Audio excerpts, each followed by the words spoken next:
On a warm, glowing afternoon, when the sun poured over the streets like melted gold, a small bakery on Riverside Avenue brimmed with the aroma of fresh loaves, sugary pastries, and memories waiting to be born.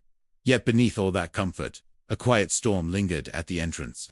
A fragile, worn-out woman named Marissa stepped inside, dust on her clothes, and worry etched deeply into her expression.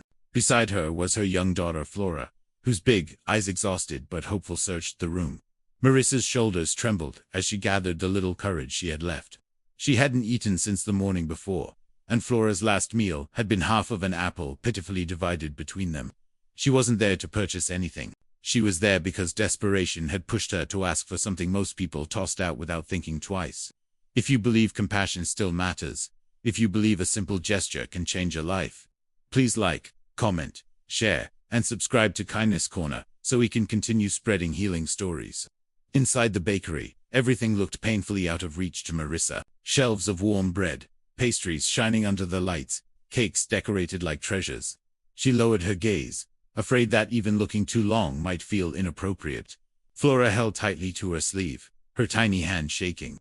Marissa moved toward the counter slowly, as though every step weighed more than she could carry. The polished floor felt too clean for her tired shoes. Employees looked up. Their polite expressions shifted into uncertain glances. Marissa's voice quivered as she asked if there was any expired anything discarded at the end of the day that she might give her daughter, who hadn't tasted a treat in months. What she didn't realize was that someone else inside the bakery was watching her closely. A tall, quietly elegant man named Roland Vanswan, of the city's most successful businessmen, stood nearby in a simple gray suit, far different from his usual corporate attire. He had wandered in to escape the noise outside, hoping to enjoy one of the few peaceful rituals he still allowed himself. He had come for a slice of blueberry pie, but life placed something much heavier in front of him. When he heard Marissa's trembling request, something shifted inside him. People often assumed wealth hardened the heart, but in his case, grief had done that long before. He had lost his wife and daughter in a tragic accident, and sealed his emotions behind walls even fortune couldn't repair. Yet here, within the quiet warmth of a bakery, a weary mother's fearful voice cracked open a part of him he thought had died. Marissa froze as the employees exchanged uneasy looks. They wanted to help, but their manager's rules were strict. They couldn't give away food before closing. Shame burned her cheeks as the silence grew heavier. She considered walking out, pretending she hadn't asked. But hunger anchors people to hope, even when hope feels like a bruise. Flora tugged at her sleeve, her gaze drifting to a strawberry-topped cake behind the glass. She didn't speak. Children like her learn early which wishes are allowed. Roland noticed everything: the girl hiding behind her mother, the way Marissa struggled to stay upright under invisible weight. He could almost hear echoes of his own daughter in Flora's small hands and quiet longing. Something inside him broke open, not out of pity, not out of guilt, but recognition. He didn't see a poor woman or a hungry child. He saw two human beings pushed to the margins by life's cruelty, standing in a place full of warmth they weren't sure they had the right to enter.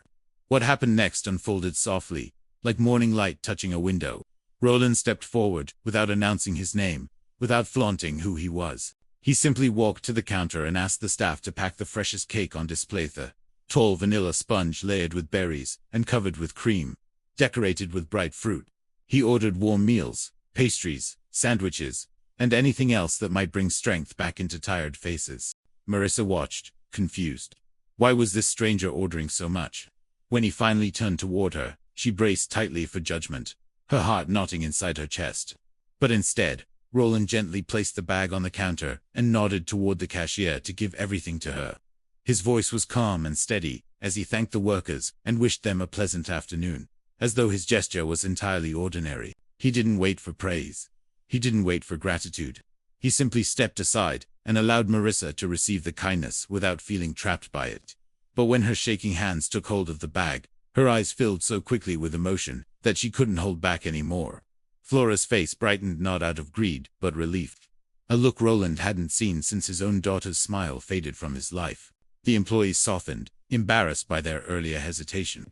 Kindness had walked into the bakery, disguised as a man in a plain suit, and everyone felt it. Roland headed for the door, hoping to leave unnoticed. But Marissa called to him gently, not loudly, not theatrically, just a fragile whisper of gratitude, truer than any speech he had ever heard in boardrooms.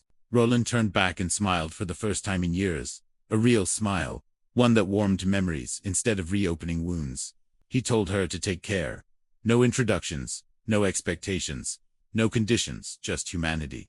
When he stepped outside, the sunlight felt warmer, the breeze softer. He realized that the world still had space for healing. And helping someone had awakened something inside him he thought was gone forever. Marissa and Flora sat on a bench near the bakery, sharing cake with the joy of people who finally felt seen. Their smiles, humble, tired, but real, looked like the beginning of a better day. And Roland understood that life doesn't always change because of grand gestures or large fortunes.